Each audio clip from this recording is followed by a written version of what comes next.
Hey YouTube, it's raining here and it's actually very sunny.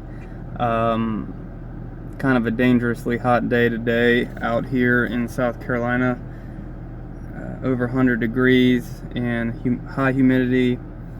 The heat index, I've never seen it that high, 134 degrees. So, did a 10-mile run the other day in the heat and really burned myself out. I tend to do this every summer, but running is really the only thing that gives me an antidepressant effect. It really makes me feel happy and calm, and I don't know, but I have to do it in the evening. I can't do it too late or disrupt sleep, and if I do it too early in the morning, it just makes me really tired, so I have to do it in the evening time. But I want to talk about a few things here on the video, and it's a hard day for me. Just like every day, I've been very emotional, especially lately with just my grandma still. It's been a little over 2 months, and since her passing, last July 4th, they came down and I rented her and my grandparents and my family a cottage on the lake. We had a good week. She wasn't feeling too well. She'd been battling some stuff for a while. But anyway, God rest her soul. And it's July 4th. So happy July 4th. I should have started with that. For people that are suffering with depression, it's very hard. I think the holidays are very hard because it's just a increased reminder of how bad things are and what you're missing out on. You got all these people out there shooting fireworks, looking forward to going to events, friends and cookouts and buying ribs or whatever. It's just for me, going through depression, anxiety, and being crippled and limited for many years, the holidays were some of the worst times. Because for me, and I don't know if you're like this, but feel free to comment if you experience something similar. But it's like you want to be with people, or I guess to say it better, you want to be with people. You don't want to be alone, but you don't want to be with people for multiple reasons. In my case, a lack of energy, sort of a fatigue, some residual depersonalization that I still deal with during elevated stress. So, and that's another thing I want to talk to you about here. I've seen clarity, I've seen the other side. I know my message throughout a lot of videos is similar, but I like to say that I'm halfway back. I've been more than halfway on various days. But when I get into a high stress situation, it depletes my very little bit of supplies that I have remaining. And I give a lot of good advice to people, friends, family, but sometimes I don't heed my own advice. But yeah, over 100. I'm gonna go on a short run, just not to burn out my adrenals, but to just give me a little bit of calm for tonight. And I just wanna I wanted to give a shout out to people that are going through the depression, through the depersonalization. It's very, very difficult. Holidays are even more difficult, but you will have holidays again where you're with family and friends, and you'll appreciate it more than anyone else because you'll realize what it's like to suffer that loss. And the sooner you start to accept your position, the sooner you'll start to heal. That has spirituality combined with letting go has been the most instrumental part of me recovering. And it seems like an abstract idea, this whole idea of letting go, living in the now. But, and it is, it's hard. I'm learning it, and I'm just scratching the surface, but I can see how beneficial it can be. There's a lot of great resources out there like Eckhart Tolle, The Power of Now.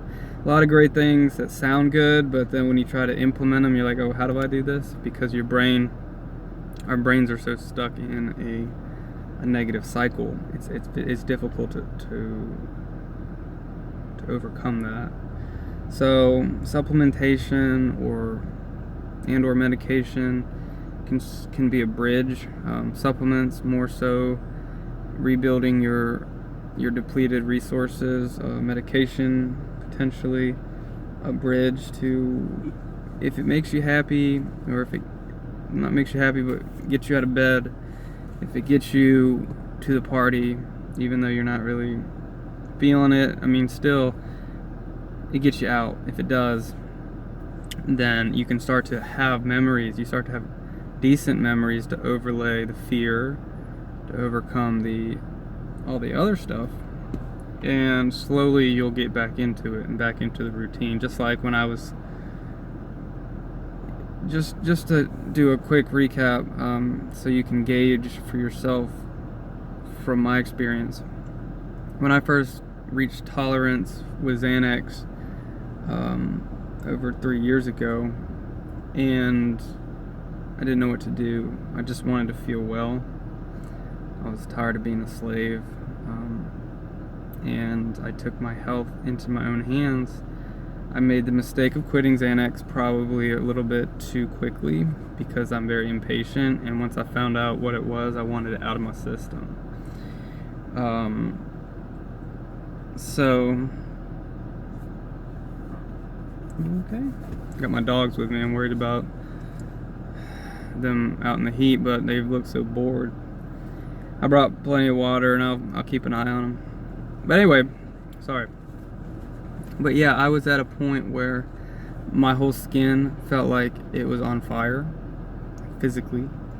My physical sensations were obviously a huge flare, which is in my bladder disease of interstitial cystitis. On top of everything that I had suffered from chronic pain, now I got burning skin over my entire body, fevers, shaking, seizure-like episodes, absolute debilitating cognitive deficit, the most insane 24/7 panic attack. I mean, it wasn't a panic attack, it was like a panic month. I mean, it was just non-stop panic, hyperventilating. It's a miracle that my body could even survive something like that. But I went through that for a few months, and then I finally got on the gabapentin, which made me feel very loopy and drunk, but it took away a lot of the physical burning and all the pain because it was calming my nerves. And then over time I slowly went down on that, and I am on a very low dose of that. Still, I'm on about 300 milligrams a day, which 900 is your typical starting dose, so I'm on a very low dose, but it kind of keeps the burning and stuff at bay. And everybody has their own story, everybody has their own thing. I've helped a lot of people with supplementations before, but some people do really, really well on it. But people that have been on medications, or people that suffer from mood disorders, PTSD, years of untreated things, sometimes might need a little bit more. In my case, I take a low dose Lamictal. I'm doing 50 milligrams a day still. I've been on it for a year, and it definitely helps. I could go up on the dosage, but I plan on coming off of it, so I'm staying on a dose that sort of just keeps me level. I don't feel 100%, like I said, with the stress and everything, but I'm able to function. I'm able to travel a little bit now and go to the store, do like basic stuff that I wasn't able to do for so long. I don't have really any physical problems, little flare-ups here and there, but I was in pure hell. I mean, oh my God, I can't describe it anything else than that. And having put my body through that for so long, it takes a while and it takes a long time to sort of to heal. So I do a lot of exercise, sunlight exposure. I do a lot of the good things. The only thing that's really left is I need to meditate. I need to work on stress relief techniques, which is the final piece to the puzzle. And got some stressful things going on in my life, obviously, with my grandmother. I'm moving to another state soon, but I'm blessed. I've got a lot of good blessings going on, so it's good to look at the blessings as opposed to all the negative, which our mind wants us to do. But anyway, sorry, I digress. I actually wanted to make a video about sleep, and I'm going to shoot another video for that here in a minute, which will be a quick video. But sleep is like, one of the other pieces of the puzzle I think that could really, really make things better. So, holidays suck when you're depressed. Every day sucks when you're depressed. Anxiety sucks. We all know that, but you'll get better. Just keep the hope alive. If I could come back from where I came from, anybody can. And like I said, I'm not 100%, but I'm alive and I'm in a not much pain anymore. And my body is healing, so, and my brain. So God bless you guys. I hope you enjoyed your holiday, and try to look at the positive. It's gonna get better. All right, thanks. Bye.